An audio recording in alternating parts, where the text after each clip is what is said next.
Ma'am अगली एक चीज घटना। बता दो थोड़ी सी। हाँ जी, हाँ जी। मैम कल वो एक वर्ड बोला था ना उन्होंने, माँ सीता ने वहां पर जब भोजन बनाना स्टार्ट किया था, मुझे हनुमान जी की आवश्यकता है, ये लाइन बोली थी ना बार बार सीता माँ ने। हाँ नहीं, मुझे हनुमान मतलब आ रहा है, मतलब वो ये कह रहे थे कि उसकी उपस्थिति की जरूरत है, उसकी उपस्थिति की जरूरत है। ठीक। हम्म। ठीक है मैम, थैंक यू। और साथ में वो बोल रही थी रथ, मतलब हनुमान और रथ, फिर वो रथ में ही आए थे ना।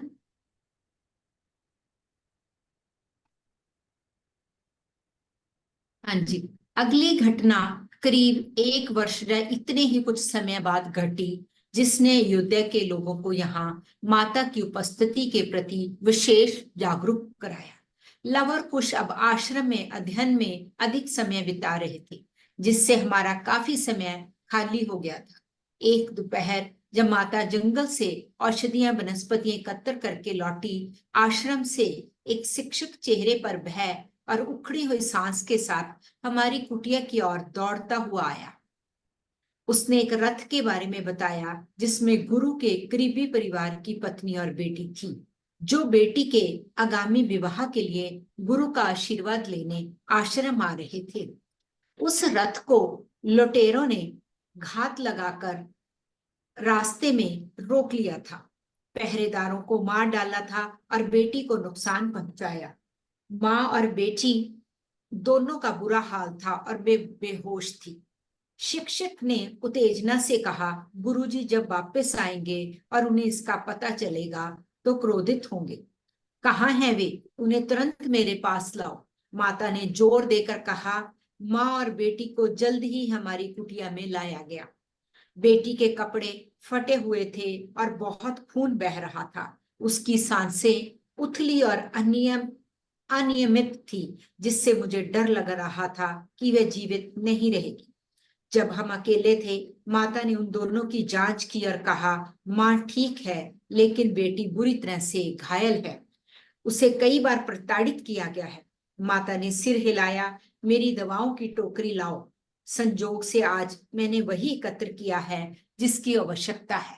माता ने कहा कि मैं जंगल से वही जड़ी बूटियां लेकर आई हूं जिसकी आज जरूरत है। मैंने लड़की के घाव साफ करके करने शुरू किए, जब तक माता ने जड़ी बूटी का मिश्रण तैयार किया। घंटों तक वह जड़ी बूटी को उसके गर्भ क्षेत्र पर मलती रही, जबकि मैं कुछ तरल उसके मुंह में डालने की कोशिश कर रही। समझ आया कि उस समय पे भी कैसे स्त्रियों के साथ, कैसे बच्चों के साथ वो किया जाता था। तो क्या लिखा ये कि माँ उसके गर्भ क्षेत्र पर मलती रही, जबकि मैं कुछ तरल उसके मुंह में डालने की कोशिश कर रही थी। उस रात माता ने मुझे बच्चों की देखभाल करने के लिए भेजा, जबकि खुद वह बेटी की देखभाल में बैठी। उन्हें सुलाने के बाद मैं वापस लौटी और देखी वह लड़की के बगल में ध्यान में बैठी, मुश्किल से सुनाई पड़ने जितने स्वर में मंत्रोच्चारण कर रही थी। यह सिलसिला घंटों तक चलता रहा। मैं सो गई होती, लेकिन बाहर के शोरगुल ने मुझे जगा दिया। भोर का समय था। मैंने देखा कि माता लड़की की सांस जच रही थी, उसकी प्राण शक्ति लौट रही है। माता ने हल्की मुस्कान के साथ कहा, उसकी सांस सामान्य हो गई है, बाहर हंगामा और तेज हो गया है। माता ने चेहरे पर कुछ असामान्य भाव के साथ ऊपर देखा और फिर एक गुंजायमान होती आवाज में चीखी, नहीं। इससे पहले कि मैं समझ पाती, वह जा चुकी थी। बिजली की लहर की तरह, हवा की परछाई की तरह। एक पल पहले वह कुटिया में लड़की के पास और अगले पल बाहर बैठी थी। मैं भागकर दरवाजे पर गई और उन्हें दो आदमियों के सामने खड़ा पाया, जिन्हें भूमि पर पटक दिया गया था, जैसे वो उनकी ढाल बनकर खड़ी हो। गुरुजी ने उनके सामने हाथ उठाए गुरुजी उनके सामने हाथ उठाए खड़े थे, श्राप देने वाले थे। मैंने माता की आवाज सुनी, किंतु यह उनके भौतिक शरीर से आती प्रतीत नहीं हुई। लगा जैसे आवाज आकाश से, पृथ्वी से, पेड़ों से, प्रत्येक जीव से आ रही थी। वह चीखी, नहीं नहीं, यह शराब के समय का अंत है, कि अभिनी को शराब नहीं देना, यह शराब के समय का अंत है।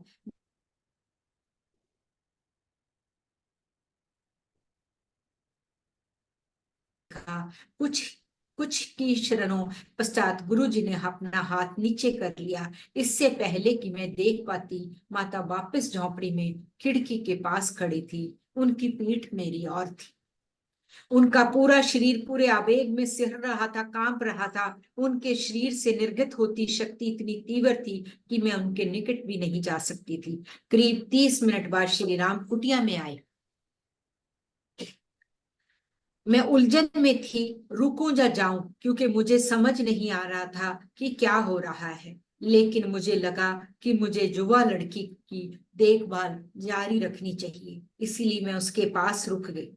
श्री राम कुछ मिनट दरवाजे पर ही खड़े रहे। माता ने पलके तक नहीं उठाई, उनका अभिनंदन भी नहीं किया।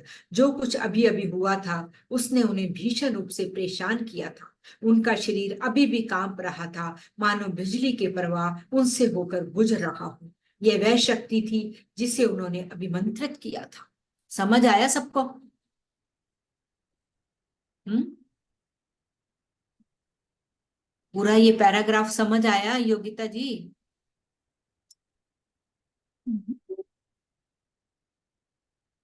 बताओ, बोलते क्यों नहीं होते? दीदी नहीं, मेरे को नहीं आया। फिर मैंने अब पूछ लिया तो मेरे को नहीं आया, फिर कहाँ गए हुए थे? कुछ कुछ और चलता रहता दिमाग में। स्टेशन कहीं और लगा हुआ था आपका? नहीं दीदी, मैं अभी बस अभी ज्वाइन किया मैंने। उमा जी, क्या समझ आया?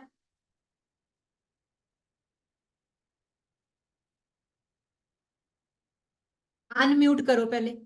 मैम मेरा भी ध्यान नहीं था।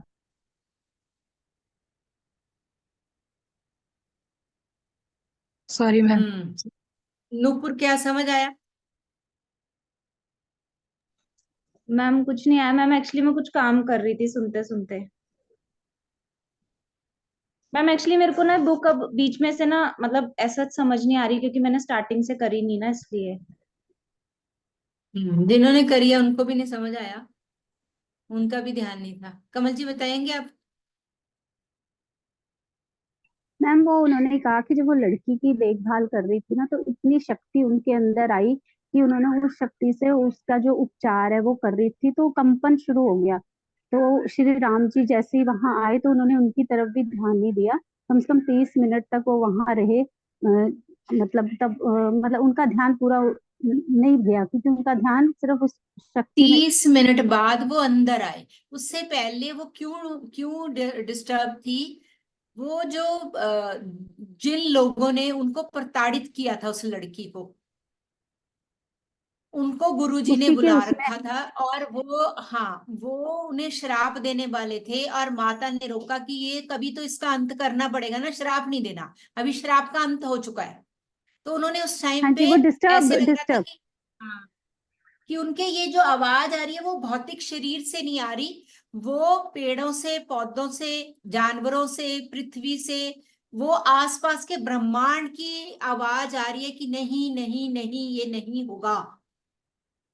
हाँ जी, कि तो प्रकृति उस को समय खराब कर रहे। राम भी वहां पहुंचे, पर श्री राम अंदर, जब तक कुटिया में 30 मिनट बाद आए, वो बाहर ही खड़े रहे, क्योंकि वो लड़की को वो अंदर देखभाल कर रही थी। तब भी उनके अंदर आने के बाद उन्होंने उनका कोई अभिनंदन नहीं किया, उनका कोई ध्यान ही नहीं था, क्योंकि वो जो उनके अंदर वो शक्तियां उजागर हुई हुई थी, वो उसकी वजह से पूरी कांप रही थी। मतलब वो उसी हम्म, में अपनी वो थी। हम्म। हाँ जी। श्राप कथा को उनका समाप्त करना अभिनंदन, चाह रही थी ना। हाँ, जो कुछ अभी अभी हुआ उसने उन भीषण रूप से परेशान किया था। उनका शरीर अभी भी कांप रहा था, मानो बिजली का प्रवाह उनसे होकर गुजर रहा हो। यह वह शक्ति थी जिसे उन्होंने अभिमंत्रित किया था। माँ और बेटी कैसी हैं? श्री राम ने गंभीर स्वर में पूछा। माँ को अधिक चोट नहीं लगी है, बस सिर पर खरोंच आई है। बेटी बुरी तरह से घायल थी, लेकिन ठीक हो जाएगी, मैंने जवाब दिया। वह माता के पास गए और उनके कंधे पर हाथ रखा। जैसे उन्होंने उन्हें छुआ, कंपन रुक गई। उन दो व्यक्तियों को पहरेदारों की हत्या और चोरी के आरोप में निर्वासित कर दिया गया। युक्ति के खिलाफ हिंसा का कोई उल्लेख नहीं किया गया है। माता उनकी ओर पलटी। मैं उनके चेहरे पर संघर्ष देख सकती थी। श्री राम ने आगे कहा, तुमने जो किया सही था। पहले कारण और प्रभाव के नियमों के व्यवस्थापन के लिए न्याय की खातिर श्राप आवश्यक थे, लेकिन तुम सही हो सीता, श्रापों का समय बीत चुका है। बहुत से श्राप दिए गए हैं क्रोध से प्रेरित होकर, ना कि न्याय से। लड़की को कई बार प्रताड़ित किया गया है, सीता ने धीरे से कहा, परंतु उसे इसकी कोई स्मृति नहीं रहेगी, उसके शरीर पर कोई निशान नहीं रहेंगे, उसकी माँ को भी कुछ याद नहीं रहेगा, वो पूरी तरह से ठीक हो जाएंगे। मतलब माता सीता ने उनको ऐसी दवाइयां दे दी कि ना उनके शरीर पे उस लड़की के कोई खरोंच रहेगी, ना उसे याद रहेगा, ना उसकी माँ को याद रहेगा। किसी को पता, हाँ, वे पूरी तरह से ठीक हो जाएंगे, किसी को पता नहीं चलना चाहिए कि वास्तव में क्या हुआ था। कहते उन्होंने सजा क्या दी उसको? 2 आदमियों को जो पहरेदार के मारने की, लूटने की, लड़की के बारे में कोई बात ही नहीं करी, और उनको ऐसी दवाइयां दी गई कि ये बात किसी को पता ही ना चले और ना ही इस बात के बारे में किसी से चर्चा हो, ताकि उसका विवाह संपन्न हो सके। इतनी गहरी बातें हैं। और कब की बातें ये, कब की बात है ये, और आज भी हम इन बातों की मर्यादा तोड़ देते हैं। श्री राम ने सिर हिलाया। माता ने दुखी स्वर में कहा, लड़की अपनी गलती हुए बिना ही प्रताड़ित होती है, फिर समाज उसे ठुकरा देता है। लड़की अपनी गलती हुए बिना ही प्रताड़ित होती है, फिर समाज उसे ठुकरा देता है और उसका जीवन नष्ट हो जाता है। ये न्याय नहीं है, ये न्याय नहीं है, ये अज्ञान है सीता, जिससे ऐसे होता है। अज्ञान को दूर करना ही एकमात्र उपाय है। ऐसे दुष्कर्म मानव समाज की शुरुआत से ही होते रहे हैं, लेकिन अतीत में इसका कारण काम वासना और अपनी लालसा को नियंत्रित ना कर पाना होता था। सीता ने गहरी सांस भरी, किंतु ये अलग था, यह बदले के लिए था। उन दोनों परिवारों में आपसी द्वेष था और वह जघन्य कृत्य उन्होंने घृणावश किया। वे पिता से प्रतिशोध के लिए बेटी को बर्बाद करना चाहते थे। शोषण का यह नया रूप क्या है? वे कुछ मिनट चुप रही और फिर बोली, मैंने देखा कि उन दोनों पुरुषों की छोटी बेटियां थी। कह रहे उन पुरुषों की भी 2 छोटी बेटियां थी। गुरुजी उन्हें श्राप देने वाले थे और श्राप का प्रभाव उनके परिवारों पर भी पड़ता। पुरुषों को उचित सजा मिलनी चाहिए, किंतु परिवारों को बख्शा जाना चाहिए। परिवार को क्यों मिलनी चाहिए? तो माता ने कहा कि पुरुषों को सजा मिलनी चाहिए, परिवार को बख्शा जाना चाहिए। एक बेटी अपने पिता के कृत्यों के लिए क्यों भुगते? श्री राम ने गंभीर स्वर में उत्तर दिया, हम रावण को अनेकों नए विचार प्रतिमान स्थापित करने से नहीं रोक सके, जो अब पूरे समाज में फैल रहे हैं। जैसे जैसे मनुष्य प्रकृति पर हावी होना सीख रहा है, वह स्त्रियों पर भी हावी होने की कोशिश करेगा, और यही आगामी काले युगों की प्रकृति है। लेकिन यह भी गुजर जाएगा। हमें संसार की रक्षा करने वाले विचार प्रतिमानों को तब तक प्रविष्ट करते रहना होगा जब तक कि आगामी जीवन चक्र बीत न जाए और उस ज्ञान तक वापस पहुंच बननी शुरू न हो जाए जो लुप्त हो रहा है। श्री राम ने आगे कहा, केवल स्त्रियां ही पीड़ित नहीं होंगी सीता। जब शक्ति स्वयं को सीमित कर लेती है, संपूर्ण प्राकृतिक दुनिया पीड़ित होती है। आने वाले युग में मानव जाति और प्रकृति के बीच अलगाव उन्हें देवी और देवताओं के दर्शनों से वंचित करेगा, जो इस संसार को चैतन्य प्रदान करते हैं। वे भूल जाएंगी कि नदियों और पर्वतों में भी जीवन है। नदियां तक भूल जाएंगी कि उनका अस्तित्व क्या है। बहुत सा ज्ञान लुप्त हो जाएगा। पुरुष भूल जाएंगे कि स्त्रियां जीवन शक्ति, सृजनात्मकता की वाहक हैं। यहाँ तक कि स्वयं नारी भी अपनी शक्तियों और असीमित संभावनाओं को भूल जाएगी। और यही हो रहा आज। शक्ति धैर्यपूर्वक उस समय की प्रतीक्षा करेगी जब वह दुनिया को पुनर्स्थापित कर सके। यही है जिसके लिए हम आए हैं सीता। इस स्मृति को मानवता में युगों युगों तक स्थापित करने के लिए जब जीवन चक्रों के आवागमन में सही समय आएगा, तो यह आत्मज्ञान फिर से उभरेगा। हम फिर से इस संसार में आएंगे, तुम और मैं, भौतिकता के साम्राज्य को फिर से जागृत करने। वह उनकी ओर मुड़े और मुस्कुराए। माता के बिस्तर पर लेटी हुई माँ हिलने डुलने लगी। उसकी आंखें खुली और वह कुछ बोली। माता उसके पास गई। कुछ मिनटों के बाद उसकी आंखें माता पर टिक पाई और उसने कमजोर स्वर में पूछा, मैं कहाँ हूँ? आप यहाँ आश्रम में हैं, सीता ने उत्तर दिया। आपके रथ के साथ एक दुर्घटना हुई थी और आप जमीन पर जा गिरे थे। मेरी बेटी, उसने बिस्तर से उठने की कोशिश की। वह यही है, अभी तक ठीक नहीं हुई है, लेकिन वह ठीक हो जाएगी। श्री राम ने विदा ली ताकि माता घायल परिवार को अपना समय समर्पित कर सके। कहते वहां श्री राम वहां से चले गए ताकि माता उन माँ बेटी को समय दे सके। उस रात गुरुजी माँ बेटी को देखने आए। माता ने अपने हस्तक्षेप के लिए उनसे माफी मांगनी शुरू की, लेकिन उन्होंने रोक दिया, क्योंकि माता ने हस्तक्षेप किया था ना। जब गुरुजी वो देने लगे थे, श्राप देने लगे थे, तो माता ने रोक दिया था। तो उन्होंने कहा कि मैं उसके लिए क्षमा चाहती हूँ कि मैंने आपके कार्य में हस्तक्षेप किया। उसने जो किया, आपने जो किया वही सही था, उन्होंने विनम्रता से उत्तर दिया। सजा तय करना हमारे महाराजा का कार्य है। माँ और बेटी की देखभाल के लिए मैं सदा के लिए आपका आभारी हूँ। उनके पिता मेरे करीबी शिष्य हैं। जो कुछ हुआ उससे अति व्याकुल हैं। पता नहीं आपकी मदद के बिना इस बच्ची का क्या हो। कुछ दिन का समय और दे, वे घर जाने लायक हो जाएगी और शादी की तैयारियों को चलने दे। क्या मैं उन्हें आश्रम ले जा सकता हूँ? उन्होंने पूछा। माता ने सिर हिलाया। शायद उन्हें एहसास हो गया था कि जो घाव युवती के शरीर में भर गया था वह उनके अपने शरीर में प्रस्फुटित होने वाला था। कितना देखो कि वो उसका घाव तो भर दिया और अब वो उनके शरीर में होने वाला था। उस दिन बाद में माता के गर्भ क्षेत्र में दर्द हुआ। मैम किसके शरीर में होने वाला था वो घाव? जो जो मतलब उस बच्ची के साथ किया गया है ना, हाँ उससे जी। माँ ने माता उसके ने गर्भ पे अपने तो ऊपर दवा ले लिया। लगा दी, हाँ, पर अपने ऊपर, वो हाँ जो जी। जख्म अंदर दिए थे वो माँ ने अपने ऊपर ले लिए, और उसके बाद वो उनके गर्भ में दर्द हुआ है और खून बहना शुरू हो गया। मैम ये होता ही है ना मैम, हीलिंग करते हैं तो भी वो अपने ऊपर तो आता ही है। शाम को श्री राम उसे देखने आए। जब मैंने उन्हें कुटिया के पास जाते देखा, मैं बाहर आई और उनसे कहा, प्रभु कृपया इसके लिए मुझे क्षमा करें, लेकिन माता ने कहा है कि आप उनकी वर्तमान स्थिति में कृपया उनसे ना मिले। उन्होंने सरलता से कहा, सोमा, ये पहली बार है जब मुझे उसकी इच्छाओं को अस्वीकार करना होगा। मैं उसे यह सब अकेले सहन करने की अनुमति नहीं दूंगा। मुझे उसके साथ रहना होगा। एक पल के लिए मैं सोच में पड़ गई कि क्या करूं।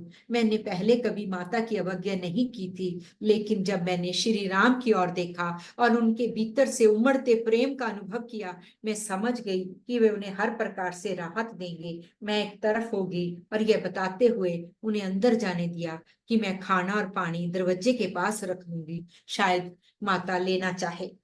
अगली सुबह तक श्री राम कुटिया से बाहर नहीं आए। मैंने सारी रात बाहर कुटिया के पास आराम किया और उन्हें मेरी जरूरत पड़ सकती है। जैसे ही मुझे दरवाजा खुलने की आवाज सुनाई दी, मैंने उनसे पूछा कि क्या मैं उनके और माता के लिए भोजन या पानी लाऊं।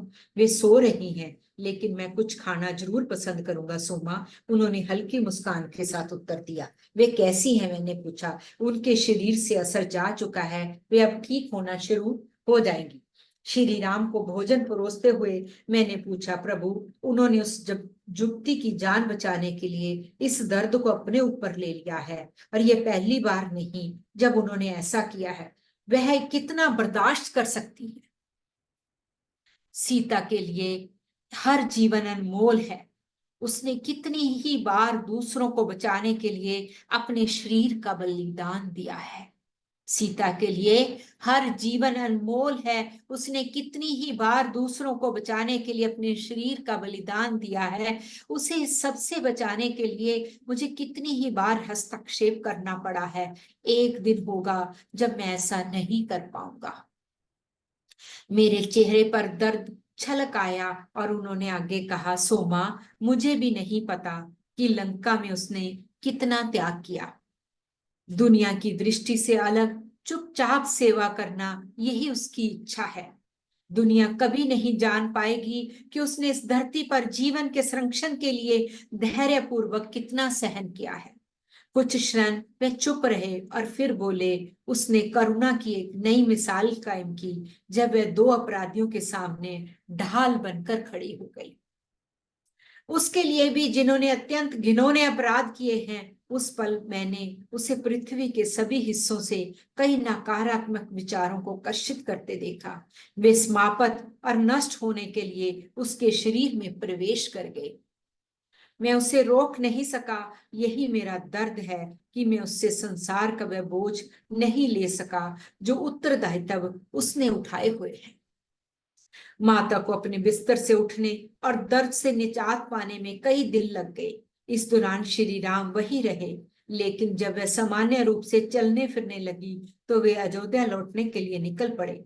उनके जाने से पहले मैंने माता को उनसे कहते सुना, अब मुझ में बच्चे पैदा करने की क्षमता नहीं रही।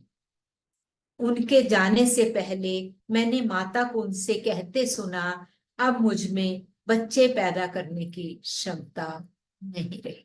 आगे ये लाइन समझ, क्योंकि उस लड़की के साथ जो भी हुआ, मां ने अपना गर्भाशय उसके अंदर डाल दिया और उसका प्रताड़ित गर्भाशय अपने अंदर ले लिया, क्योंकि उसकी शादी तय थी। वो एक अविवाहित कन्या थी।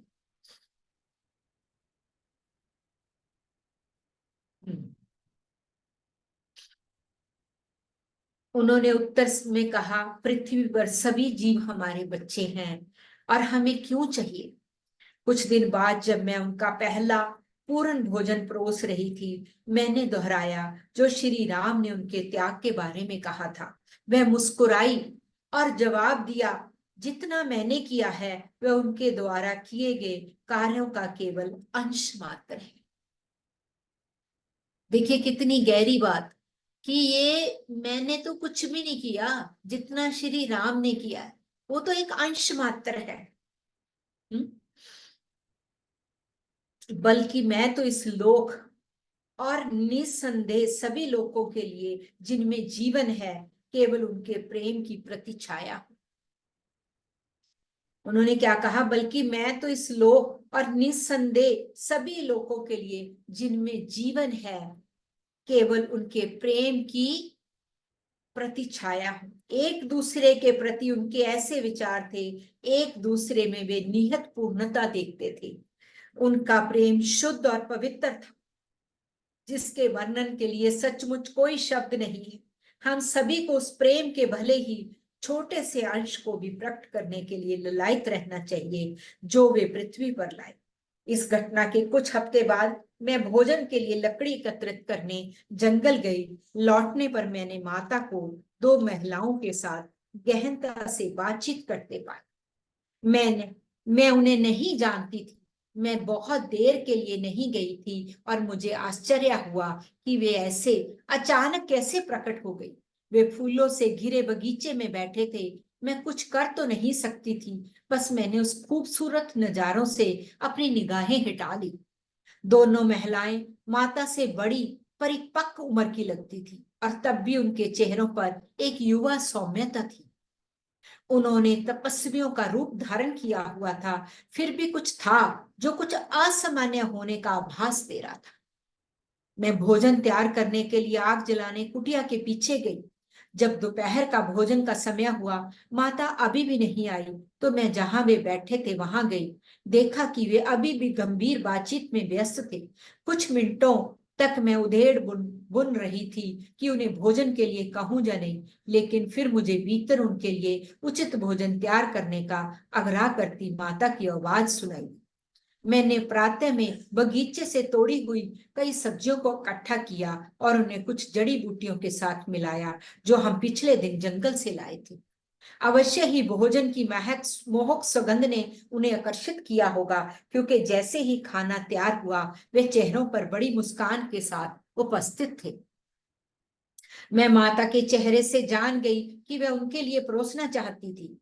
वह उनके लिए परोसना चाहती थी और इसलिए मैं रसोई क्षेत्र के दूसरे कार्यों में व्यस्त हो गई। इतने वर्षों में मैं माता के प्रत्येक भाव को पढ़ना सीख चुकी थी। सोमा क्या कर रही है कि मुझे एक एक माता की समझ आ जाती थी। उनकी एक दृष्टि, उनके सिर का एक इशारा मुझे उनकी इच्छा बताने के लिए काफी था।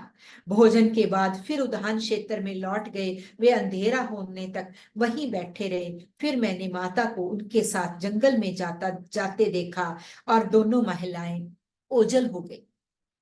मैं और तो कुछ नहीं कर सकती थी। मैंने इन रहस्यमयी महिलाओं के बारे में पूछताछ की जो अचानक हमारी कुटिया में प्रकट हुई थी, फिर जंगल में ओझल हो गई।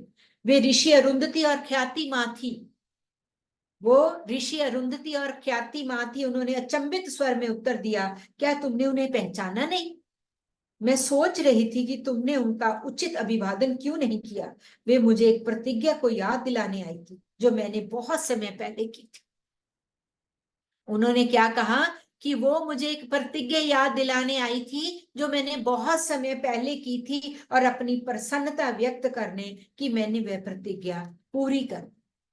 तब मुझे याद आया, जंगल में वापस लौटने से पहले मैं उनसे मिली थी। वे ही थे जिन्होंने यह समझने में माता की मदद की थी कि उनके सपने अतीत के दृश्य थे। मैं सोच में थी कि क्या उनका आगमन कुछ हफ्ते पहले उस युवती और उसकी मां के साथ हुई घटना से संबंधित था। जैसे ही माता ने मेरे मन में इस विचार को मैम प्रविष्ट होते देखा।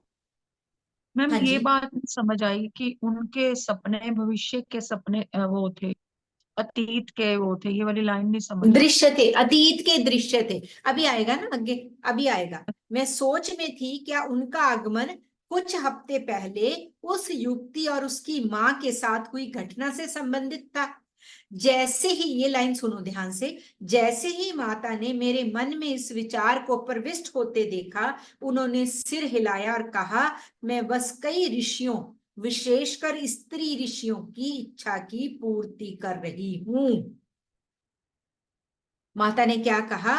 मैं बस कई ऋषियों, विशेषकर स्त्री ऋषियों की इच्छा की पूर्ति कर रही थी। उन सभी ने महसूस किया कि यह शराब की शक्ति को समाप्त करने का समय है। बहुत बार उसका गलत प्रयोग हुआ है। उस दिन जब मैंने ऐसा किया, मुझे एहसास नहीं था कि मैं उनकी इच्छा की पूर्ति कर रही थी। मतलब, क्योंकि प्रतिज्ञा कब ली थी माता ने? जब वो छोटी थी, तब उन्होंने प्रतिज्ञा ली थी कि ये शराब नहीं मैं आगे से। वो क्यों? क्योंकि मीनाक्षी के केस में, मीनाक्षी के परिवार को 5 पुस्तकों को श्राप मिला हुआ था ना, तब माँ ने प्रतिज्ञा ली थी कि इसको मैं रोकूंगी। तो ऋषि अरुंधति और ऋषि ख्याति उन्हें याद दिलाने आई थी कि ये आपने बहुत बढ़िया किया जो उस समय गुरुजी को श्राप नहीं देने दिया। जबकि वो दोनों पुरुषों ने कितना मतलब घोर अपराध किया था। हो गया क्लियर मैम। हाँ, तो उस दिन जब मैंने ऐसा किया, मुझे एहसास नहीं था कि मैं उनकी इच्छा की पूर्ति कर रही थी। ऋषि अरुंधति जिन्होंने शराब के कारण कई पुत्र पुत्र खो दिए थे, ख्याति माँ जिन्होंने अपने प्रिय नारायण को शापित होते देखा, ऋषि अहिल्या जो स्वयं शराब से पीड़ित हुई, ना जाने कितने लोगों ने इनका दुष्परिणाम भुगता है।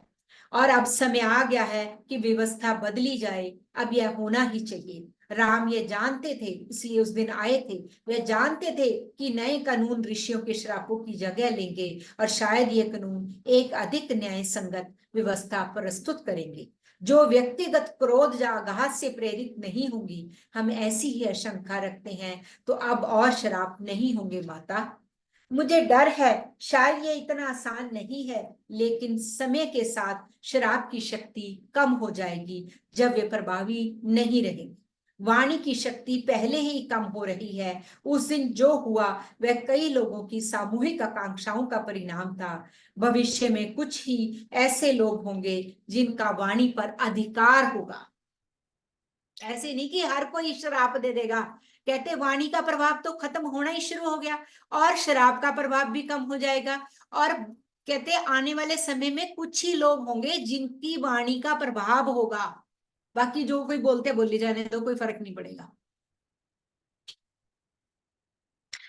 कुछ मासी मेरे भविष्य में ऐसे कुछ तो हाँ ऐसे ऐसे तो सारे ही एक दूसरे को जो मर्जी बोली जाए, फिर तो वो सच होता जाएगा।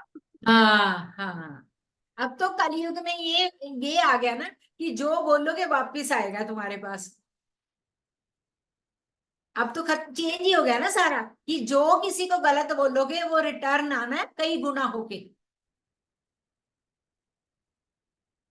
वही आ गया ना मासी, फिर वाणी पे कंट्रोल वाली बात आ गई, मतलब जितना हाँ करोगे वाणी पे टाइम तो इतना तो पड़ेगा ही। जैसे हमने करा था आकाश एलिमेंट, जो इथर एलिमेंट है, जो शब्द है, उस पे कार्य करना। अधिकार जो व्यक्त करने की शक्ति रखता होगा, किंतु मानव दृष्टि से दूर कुछ ऐसे ऋषि सदा ही होंगे जिनमें यह क्षमता होगी और जिन पर यह जिम्मेदारी होगी, जो इस भौतिक जगत के संरक्षण और मार्गदर्शन के लिए जरूरी है। सीता के कार्य की पूर्ति। अब सीता के कार्य खत्म होने वाले हैं और बहुत थोड़ा सा वो रह गया। इसके बाद से हमारा जीवन भी बदल सा गया था। महारानी सीता के विषय में चर्चा होने लगी थी। वो कहाँ है एवं क्या करती हैं, लोगों को भनक लग चुकी थी। लोग उनके पास अपनी समस्या लेकर आने लगे, बीमारियों के इलाज के लिए। पहले चंद लोग आते थे, फिर नियमित रूप से तांता लगने लगा। माता ने कभी किसी को वापस नहीं लौटाया, किंतु मैं देख रही थी धीरे धीरे यह उनके शारीरिक स्वास्थ्य पर असर डालने लगा था। श्री राम ने भी इस पर ध्यान दिया और अपनी एक यात्रा में उन्होंने कहा भी कि शायद अब महल में लौटने का समय आ गया है, यहाँ लोग बेहतर तरीके से उनसे संपर्क कर सकें। उन्होंने यह भी कहा कि अब समय आ गया है जब उन्हें अपने पुत्रों को उनकी वास्तविकता से परिचय करवा देना चाहिए, जिसे उन्होंने अब तक नहीं बताया था, ताकि वे जंगल व आश्रम के जीवन को सादगी से जी सकें और ज्ञान अर्जित कर सकें। माता और मैं एक दूसरे की ओर देखकर मुस्कुराए, क्योंकि हमें आभास था कि राजकुमार अपनी असलियत जानते हैं। कह रहे उन्हें पता है कि हम कौन है। पिछले वर्षों में कई बार उनकी जबान पर यह बात आते आते खिसक जाती। माता ने भी कई बार प्रयास किया अपने इस राज को उजागर करने का, किंतु वो रुक गई, यह सोचकर कि यह श्री राम पर निर्भर करता है कि कब वे अपनी संतानों को अपना वास्तविक परिचय देना चाहते हैं। उनकी पढ़ाई होने पर मैं उन्हें बुला लाई। श्री राम ने दोनों राजकुमारों को अपने सन्मुख बिठाया। वे उन्हें सब बताना चाहते थे, किंतु ऐसा प्रतीत होता है मानो उन्हें सही शब्द चुनने में संघर्ष करना पड़ रहा। तो माता ने आरंभ किया, आप दोनों अब बड़े हो रहे हैं और अब शीघ्र ही जीवन के कर्तव्यों का दायित्व आप पर आ जाएगा। और यह बात एकदम सही थी। वे दोनों माता और मुझसे अधिक लंबे हो गए थे। इन दिनों वे संध्या काल में कहानियां सुनने भी नहीं आते थे, क्योंकि उनका अधिकांश समय आश्रम के गुरुकुल में व्यतीत होता। कभी कभी वे सोते भी नहीं थे, वहीं थे। श्री राम, जो उस दिन पहली बार अपने राजसी पोशाक में वहां पधारे थे, उन्होंने इस रहस्य से पर्दा उठाते हुए दोनों राजकुमारों को बताया कि वह श्री राम हैं, जो अयोध्या के महाराजा हैं, और उनकी माता सीता ही महारानी सीता है। और अब यही सही समय आ गया है जब उनका परिवार एक बार फिर मिलकर एक होने वाला है। दोनों राजकुमार एक दूसरे की ओर देखकर हंसने लगे। उनके चेहरे पर रत्ती भर भी अचरज का भाव नहीं था। उन्हें तो पता था सब कुछ, किसके बच्चे हैं वो, ऐसी थोड़ी है कोई, है ना। रत्ती भर भी अचरज का भाव नहीं था। तुम हंस क्यों रहे हो, श्री राम ने पूछा। अब वे और मुस्कुरा रहे थे। उन्हें तो लगा था कि यह बात सुनकर दोनों चौंक जाएंगे।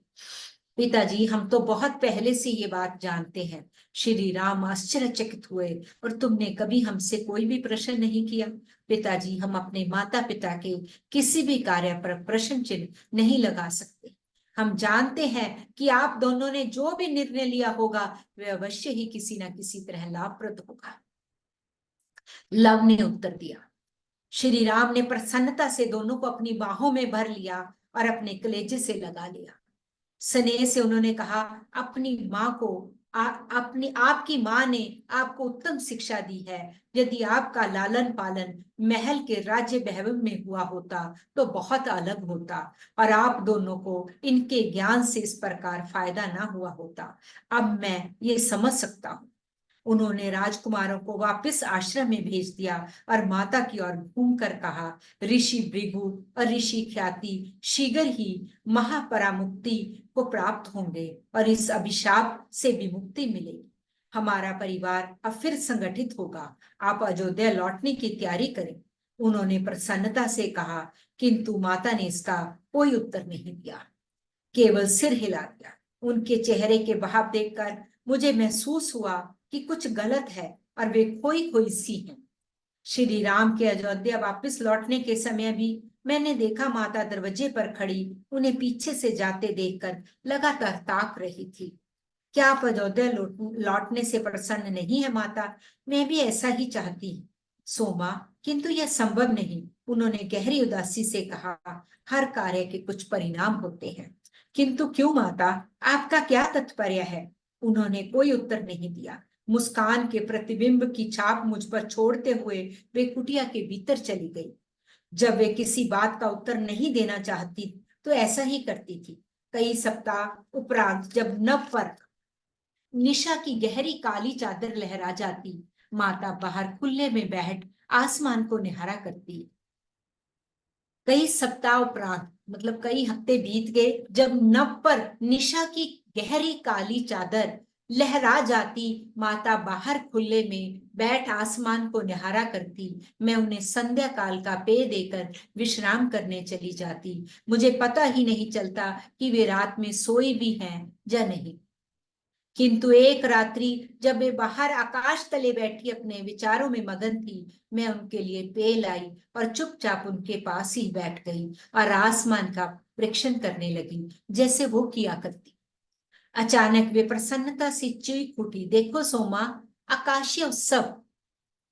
दूर स्वर्ग में दो महान प्रकाश पुंज उत्पन्न हुए हैं, मानो दो सितारे अग्नि प्रज्वलित कर अभी अभी उभरे हो। बड़ी प्यारी स्टोरी है ये किसका प्रतीक है माता? ऋषि भृगु एवं उनकी भार्या ऋषि ख्याति दोनों का परम ब्रह्मा के साथ दैविक संयोजन हो गया है। वे दोनों अब हर प्रकार के दुख पीड़ा और भ्रमों से मुक्त हो गए हैं और ताराकाश देवी देवतागण उत्सव मना रहे हैं कि जो तारों का ये उसमें समूह में देवी देवतागण है वो सब उत्सव मना रहे हैं। क्या तुम सुन नहीं पा रही? क्या तुम इस दैवीय जगत की चारों ओर फैली आकर्षित खुशी को महसूस नहीं कर पा रही हो? मैं मुस्कुराई। मैं कुछ भी सुन या महसूस नहीं कर पा रही थी। वे अक्सर ऐसे बोला करती मानो मैं भी वह सब सुन व देख पा रही हूँ जैसे कि वे। मैं इस संकेत की प्रतीक्षा कर रही थी।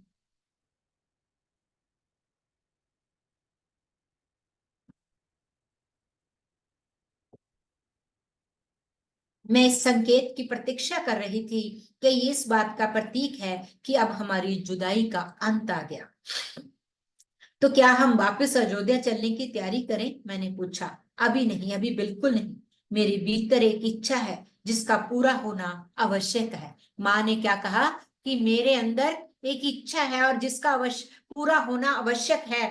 वो क्या इच्छा है माता? मैं ऐसी किसी भी चीज की परिकल्पना तक नहीं कर पा रही थी जिसकी उन्हें इच्छा हो सकती थी, क्योंकि आज तक उन्होंने कभी किसी भी इच्छा की बात नहीं की थी, कभी कोई इच्छा जताई ही नहीं थी। वे कुछ समय तक खामोश रही। मेरी बहुत पहले से इच्छा रही कि इन चरम चक्षुओं से महादेव को मानवीय स्वरूप में देखूं।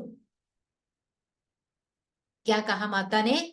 इन चरम चक्षुओं से महादेव को मानवीय स्वरूप में देखूं। बचपन से मेरी ऐसी इच्छा रही। लंका में यह मेरे भीतर और भी अधिक तीव्र हो गई जब मैं मां पार्वती से वार्तालाप करती। उस महायुद्ध के दौरान मैंने बार बार उनका आवाहन किया और उनकी ऊर्जा को महसूस भी किया, किंतु उनके स्वरूप का दर्शन न कर पाई। जिस प्रकार माँ पार्वती का किया करती थी, इतने वर्षों से मैंने अपनी शिक्षा को दबा कर रखा था, किंतु अब उनकी उपस्थिति की एवं उनके साक्षात दर्शन की अभिलाषा इतनी प्रबल हो चुकी, मैं अब एक कदम भी आगे नहीं बढ़ा पाऊंगी जब तक वे स्वयं मेरे सन्मुख आकर मुझे अपने दर्शन नहीं देंगे। देखो कैसी डिटर्मिनेशन, कैसा दृढ़ संकल्प। मुझे पूर्ण विश्वास है कि पार्वती माँ मेरी इस इच्छा को जानती हैं और इस आखिरी इच्छा की पूर्ति में अवश्य मेरी मदद करेंगी। हम कुछ समय तक शांति में बैठे रहे। पता नहीं क्यों उनके इन शब्दों ने मुझ में एक बेचैनी सी पैदा कर दी। क्या कहा सोमा ने कि उनके इन शब्दों ने मेरे अंदर एक बेचैनी सी पैदा कर दी थी। शायद मुझे पूर्वाभास हो रहा था कि उनकी यह अंतिम इच्छा इस बात का संकेत भी है कि वे इस भौतिक जगत से विदा लेना चाहते, और यह मैं स्वीकार नहीं कर पा रही थी। सोमा कह रही कि ये मेरे लिए बहुत मुश्किल था। श्री राम कई महीनों तक नहीं आए। मैंने शीघ्र अयोध्या वापस लौटने की बात को फिर नहीं उठाया। जब अगली बार वे आएंगे तब, किंतु शायद वे राजकीय मामलों में व्यस्त थे। उनकी तरफ से भी कोई संदेश नहीं आया। फिर एक संध्या काल राजकुमारों को शुभ रात्रि कहने के पूर्व माता ने उन्हें अपने पास बाहर खुले नभ तले बुलाया। आकाश में चांद नदारद था, किंतु लाखों सितारे चमचमा रहे थे। ऊपर आसमान में सितारों को देखो, लवकुश और देखो कितनी दुनियाएं हैं, और उनके परे कितने ब्रह्मांड, वो सभी जिन्हें हम देख नहीं सकते, भौतिक जगत और खगोलीय जगत। माँ ने कहा कि एक जो फिजिकल वर्ल्ड है और एक जो वो खगोलीय जगत है। जब मैं यहाँ नहीं रहूंगी, मैं उन सभी दृश्य व अदृश्य दुनियाओं की मदद करूंगी, उन्हें उनकी संभावित शक्तियों और क्षमताओं को उजागर करने। लब के चेहरे पर चिंता की लकीरें उभरने लगी। अब कब जहां यहाँ नहीं होंगी, उसके स्वर उखड़ रहे थे। मुझे इस तरह नहीं करना चाहिए था। उन्होंने हड़बड़ाकर सुधार करना चाहा, क्योंकि मैं यहाँ सदा रहूंगी, किंतु ऐसा समय भी आएगा जब मेरी आवश्यकता दूसरी जगह पर भी पड़ेगी और मुझे वहां बुला लिया जाएगा। वे कुछ क्षण खामोश रही। ऊपर उन तारागणों की ओर देखो जो हमारे मित्रवत हैं। वे सदा प्रेम उत्सर्जित कर रहे हैं, जो प्रत्येक जीवन के लिए लाभप्रद है। वे हमें नियति की पूर्ति में मदद करते हैं, और यदि वे कभी हमारे लिए चुनौतियों को ले आते हैं तो वे हमारी ही उन्नति के लिए होती है। यह उपहार ऋषि भृगु द्वारा प्राप्त हुआ है, जो कि संपूर्ण मानवता के लिए तारों की भाषा पढ़ने का विज्ञान हमारे लिए लाए हैं। वे हंसी। तब मैंने उनकी पुत्री के रूप में जन्म लिया था। तब उनकी पुत्री के रूप में जन्म लिया था। कौन थी उनकी माता? कौन थी उनकी माता और उनका नाम क्या था? मोनिका जी। ख्याति मैम। ऋषि ऋषि ख्याति। और उनका अपना और नाम क्या था? भार्गवी। भार्गवी। हाँ, यस, ऋषि भार्गवी। किंतु तब केवल आंशिक ज्ञान प्रकट हुआ था, क्योंकि मानवता तैयार नहीं थी। सीखने के लिए अभी भी बहुत कुछ है। भविष्य में जब आप राज्य पर शासन करेंगे, ऊपर तारों की ओर देखा करना, जान लेना कि मैं आपके लिए अपनी मुस्कुराहटें नीचे भेजती रहूंगी। चाहे जहां भी मैं रहूं, अपना प्यार व आशीर्वाद मैं सदा देती रहूं। उसने अपने बच्चों को क्या कहा कि जब तुम अपना राज्य शासन संभालोगे तो ऊपर तारागणों की तरफ देखना, मैं हमेशा तुम्हें मुस्कुराती हुई आशीर्वाद दूंगी और सदा देती रहूंगी। आप हमारे साथ में रहेंगी माँ, जब हम राज्य पर शासन करेंगे। कुश ने झटपट कहा। माता ने फीके स्वर में जवाब दिया, ऐसे और भी अनेक ब्रह्मांड हैं जो मनुष्य के चर्म चक्षुओं की सीमा से परे। माता ने कहा कि अभी और भी ब्रह्मांड हैं जो इन आंखों से दिखाई नहीं देते। उसकी सीमित बुद्धि वहां पहुंच नहीं सकती। वहां भी मेरा अस्तित्व है। उनकी वाणी उखड़ रही थी। मैं देख रही थी कि कुछ आवासियां ले रहा था और जानती थी कि दोनों में से कोई भी उनकी बातों का गूढ़ रहस्य नहीं समझ पा रहा। कुश ने अपना सिर माता की गोद में रख दिया और समझते हुए कि रात्रि आगे बढ़ गई है, उन्होंने दोनों बच्चों को अपनी कुटिया में ही सोने दिया। इसके बाद ज्यादा समय व्यतीत नहीं हुआ था और भविष्य साफ दिखने लगा। एक सुबह माता जागी और घोषणा की कि आज शाम हमारे यहाँ विशेष अतिथि पधारने वाले हैं। आज शाम हमारे यहाँ विशेष अतिथि पधारने वाले हैं। हमें बहुत विशेष व्यंजनों के साथ महाभोज की तैयारी करनी है। हमें बहुत विशेष व्यंजनों के साथ महाभोज की तैयारी करनी थी। मैं उनकी ओर प्रश्नात्मक निगाहों से देखती हुई उनके निर्देशों का पालन कर रही थी। हम स्वादिष्ट भोजन बना सकते थे जैसे कई बार बनाया करते हैं, किंतु महाभोज? माता ने मुझे जंगल भेज दिया सभी तरह के कंद मूलों एवं अन्य खाद्य पदार्थों को जमा करने लाने के लिए, यह कहते हुए कि वे सभी जड़ी बूटियां व शाक आदि ले आएंगी। हर सुबह हमने अपने उद्यान से सभी प्रकार के सबसे उत्तम खाद्य पदार्थों को एकत्रित करने में बिता दी। वे कुछ चिंतित परंतु अत्यधिक प्रसन्नता से उत्सुक भी थी। मैं कल्पना नहीं कर पा रही थी कि कौन आने वाले हैं। मैंने सोचा अवश्य श्री राम एवं महल से कुछ अन्य विशेषगण शायद हमें अयोध्या लिवाने आने वाले हैं। धीमे धीमे संध्या काल होने लगा। माता ने बाहर उद्यान में चारों ओर फूलों के बीच में बैठने की व्यवस्था की थी, जहां अक्सर वे और श्री राम बैठा करते थे। और विशेष अवसर पर बहुत प्यारा प्रसंग है, ये बहुत प्यारा प्रसंग, ध्यान से सुनना।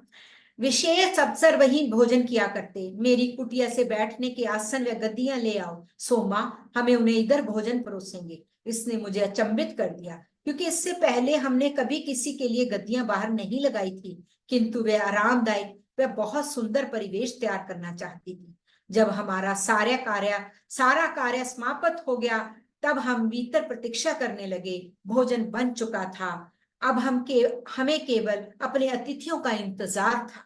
देखो कितना, इस सीन को विजुलाइज करके देखो कितना सुंदर दृश्य होगा ये। किंतु घंटों बीत गए और कोई नहीं आया। देरी हो रही है माता, मैंने कहा। शायद वे कल आएंगे। माता ने सिर हिलाकर कहा, नहीं, वे आएंगे। मुझे पता है सोमा, भोजन गर्म करो, अब वे किसी भी घड़ी पहुंचने वाले हैं। माता ने क्या कहा कि सोमा भोजन गर्म करो, वे किसी भी घड़ी पहुंचने वाले हैं। वे अपने हाथों को मरोड़ने लगी, जैसे बंदा टेंशन में ऐसे ऐसे करता है ना, ऐसे ऐसे, है ना। तो और मैं देख पा रही थी कि वे अत्यधिक चिंतित थी। क्या मैं पूछ सकती हूँ हम किनकी प्रतीक्षा कर रहे हैं? वे मुस्कुराकर बोली, कुछ ही समय में तुम जान जाओगी। बताया नहीं माता ने? माता ने कहा कि कुछ ही समय में तुम जान जाओगी। अब जब आसमान में एक के बाद एक करके अनेकों तारे उभरने लगे, अपनी तीक्ष्ण रोशनी आकाश में बिखरते, दो अति सुंदर युवा तपस्वियों ने द्वार खटखटाया। अनेकों तारे उभरने लगे, अपनी तीक्ष्ण रोशनी में बिखरते दो अति सुंदर युवा तपस्वियों ने द्वार खटखटाया। मैं माता के हृदय की बढ़ती धड़कनों को सुन पा रही थी। जैसे ही वे लपक कर द्वार खोलने गई, वे ठगी सी खड़ी रह गई। वे इस प्रकार जगमगा रही थी जैसे कि केवल श्री राम की उपस्थिति में मैंने देखा था। वे उनके चरण स्पर्श करने के लिए झुकी। उन्होंने रोकने का प्रयास किया, किंतु माता ने अनुरोध किया, कृपा करो प्रभु, माँ, इस एक बार मुझे आपकी सेवा करने की अनुमति दें।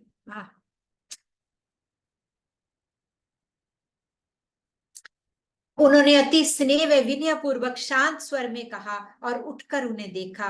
परम आदर भाव से दोनों हाथों को जोड़कर उनका सत्कार कर भीतर आने को आग्रह किया। मैं आश्चर्यचकित थी कि आखिर ये दोनों तपस्वी है कौन। स्त्री का चेहरा युवा अवस्था की सुनहरी चकाचौंध से चमक रहा था, मानो स्वर्ग से अप्सरा उतर आई हो। त्वचा का रंग गेहुआ, बादाम के आकार की सुंदर प्रभावशाली आंखें। इस तरह जो युवा पुरुष था, उनके नैन नक्श भी बहुत तीखे व मन लुभावने था। उनकी त्वचा का रंग भी सांवला था, किंतु आंखों में अद्भुत चमक व गहरी आस्था थी। मेरी नजर उन पर से हट नहीं रही थी। पहले स्त्री ने बोलना शुरू किया। बहुत प्यार व मीठी मुस्कान के साथ वह बोली, जैसे कि माता को पहले से ही जानती हो, मेरी प्रिय सीता, फिर पुरुष ने कहा, मुझे तुम्हारी आकांक्षा का आभास हुआ। क्या मैसेज किया तुम मुझे?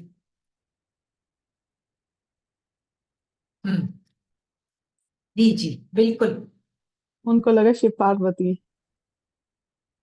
शिव पार्वती जी, बिल्कुल शिव पार्वती, बिल्कुल शिव पार्वती। मेरी प्रिय सीता, फिर पुरुष ने कहा, मुझे तुम्हारी आकांक्षा का आभास हुआ सीता, और मैं तुम्हारी इच्छा पूर्ण करने आया। मैं तुम्हारी किसी भी विनती को ठुकरा नहीं सकता। माता बहुत आदर भाव से उन्हें लिवा लाई और स्थान ग्रहण करने का अनुरोध किया। तभी मैंने देखा श्री राम भी आ पहुंचे और शीघ्रता से उनका स्वागत कर अभिवादन कर रहे हैं। जब वे बैठे तो एक कोमल प्रकाश का आवरण उनके चारों ओर फैला हुआ था। चारों तरफ गहन अंधकार था, मात्र चांद की मध्यम रोशनी उजागर थी। फिर भी वे बिना तारकीय कक्षा से आने वाले किसी अपरिचित व मोहक सूक्ष्म प्रकाश से आलिंगनबद्ध थे। मैं इस लाइनों को फिर पढ़ रही हूं। चारों तरफ गहन अंधकार था, मात्र चांद की मध्यम रोशनी उजागर थी। फिर भी वे बिना तारकीय कक्षा से आने वाले किसी अपरिचित व मोहक सूक्ष्म प्रकाश से आलिंगनबद्ध थे। प्रतीत होता था कि वह रोशनी उन दोनों तपस्वियों के शरीर से ही निकल रही थी। कुछ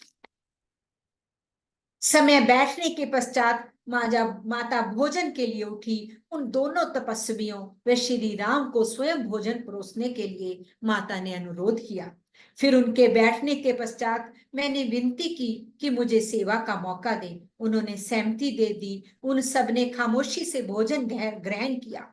माता के बनाए भोजन की प्रशंसा करते हुए वह महिला श्री राम की ओर मुड़ी और उन्हें बहुत सी बातों के विषय में बताया जो तब घटित हुई थी जब माता लंका में थी। फिर कुछ पल माता की ओर निहार कर उन्होंने उस घटना का वर्णन किया जब रावण के साथ महायुद्ध में लक्ष्मण को जहरीला तीर लगा था और उस शाम माता का यमदेव के साथ युद्ध हुआ था। क्योंकि यमदेव ने क्या ले लिया था? उनकी आयु के कुछ वर्ष ले लिए थे, तभी लक्ष्मण जिंदा हुए थे ना। कितनी महानता दिखाई है ये। लक्ष्मण को जहरीला तीर लगा था और उस शाम माता का यमदेव के साथ युद्ध हुआ था। उस रात लक्ष्मण का बचना असंभव था यदि उन्होंने हस्तक्षेप ना किया होता। उस महिला ने शांतिपूर्वक सारी बात बताई। श्री राम ने माता की ओर देखा जिनकी नजरें झुकी हुई थी। उन्होंने श्री राम को कभी भी ये सब अनुभव नहीं बताए थे। उन्होंने आगे कहा, किंतु लक्ष्मण की जिंदगी के बदले सीता को अपनी जिंदगी के कई वर्ष यमराज को देने पड़े जो उनकी मांग थी। ऐसा कहकर वह शांत हो गई। बात की गंभीरता को समझते हुए श्री राम ने कहा, इसकी अवधि क्या बढ़ाई नहीं जा सकती? इसकी अवधि क्या बढ़ाई नहीं जा सकती? महिला ने ना करते हुए गर्दन हिलाई। यह सीता का वचन है जो उसने जमराज को दिया था। और धीमे से उत्तर दिया, जिस प्रकार सीता ने अपने जीवन के कुछ वर्ष दिए, क्या मैं भी यह उसके लिए कर सकता हूं? राम ने क्या कहा कि मैं भी ये कर सकता हूं? उन्होंने कोमलता से पूछा। फिर महिला ने ना में गर्दन हिला दी। समय तेजी से बीतता जा रहा है, कितना समय शेष है? उन्होंने पूछा। महिला ने माता की ओर घूमते हुए कहा, तुम अपने प्रस्थान के समय का चयन कर सकती हो, किंतु वह इसी वर्ष के भीतर होना चाहिए। इस मतलब वो समय माता निर्धारित करेगी, पर इसी साल के बीच बीच में। इतना शीघ्र? श्री राम अचंभित हो चीखे। उन्होंने हामी भरी। माता इस सूचना को आत्मसात कर रही थी। पहले तो वह चौंक गई, लेकिन जल्द ही उन्होंने अपना मानसिक संतुलन बना लिया। श्री राम की ओर मुड़ते हुए उन्होंने कहा, मुझे अपने वचन को निभाना चाहिए। यदि मुझे फिर से उसी स्थिति का सामना करना पड़े तो मैं फिर से अपने प्यारे भाई लक्ष्मण या हमारे किसी भी भाई की खातिर खुशी खुशी अपने प्राण दे दूंगी। ऐसा करना मेरे लिए गौरव की बात होगी। तो मैं भी अपने जाने की तैयारी करूंगा, उन्होंने पूरी सत्य निष्ठा से कहते हुए माता का हाथ पकड़ लिया। राम ने कहा कि मैं भी अपने जाने की तैयारी करूंगा। वह संभव नहीं है राम, उस तपस्वी ने रोका। आपका समय नहीं आया है, आपको यहाँ तब तक रहना चाहिए जब तक कि आपके पुत्र राज्य की बागडोर संभालने में सक्षम ना हो जाए और नए समाज की नींव तैयार ना हो जाए, जब तक धर्म के नियम निर्धारित नहीं होते, सार्वभौमिक प्रेम पर आधारित कानूनों की स्थापना नहीं होती जो सभी के लिए व्यापक है। आपके जन्म का यही उद्देश्य है, आप दोनों के जन्म का कारण यही है। सीता ने शीघ्र प्रस्थान के साथ आपके लिए इस कार्य को पूर्ण करना और भी अधिक अनिवार्य हो जाता है जिसके लिए आप दोनों आए हैं। सीता दिव्य लोक से आपकी सहायक हूं। ये हम फिर से कल पढ़ेंगे क्योंकि आज 12:30 बजे सभी का टेस्ट है और थोड़ा सा पेपर है न्यूमरोलॉजी वालों का, तो आज हम यहीं पे इसका वो करते हैं और कल इसी जो आज हमने ये कहानी सुनी इसको विजुलाइज करना और बार बार महसूस करना कि वो चारों आज आप ही के सामने हैं। तपस्वी भेष में महादेव और माँ पार्वती और माँ सीता और श्री राम। लास्ट वाली लाइन मेरी मिस होगी मैम, बिल्कुल लास्ट वाली लाइन। उन्होंने कहा कि सीता के शीघ्र प्रस्थान के साथ, मतलब जब सीता शरीर का त्याग कर देंगी, ये इस भौतिक जगत से चली जाएंगी, आपके लिए इस कार्य को पूर्ण करना और भी अधिक अनिवार्य हो जाता है जिसके लिए आप दोनों आए हैं। सीता दिव्य लोक से आपकी सहायक बनेगी, कि वो ऊपर दिव्य लोक से आपकी सहायक बनेगी। श्री राम को महादेव ने कहा। ठीक है, इसको अब हम कल करेंगे और मुझे लग रहा है कि शायद मंडे तक ये हो ही जाए कंप्लीट। मंडे तक 3 दिन का रह गया है क्योंकि कल भी अगर 15-20 पेज हम 10-15 पेज पढ़ देंगे और 10-15 परसों तो हो जाएगा। और कोशिश करेंगे कि फ्राइडे तक खत्म कर दे, नहीं तो सैटरडे की एक क्लास के साथ इसकी पूर्ण आहुति। ठीक है जी, चलिए अब जिन जिनका आज टेस्ट है वो टेस्ट की तैयारी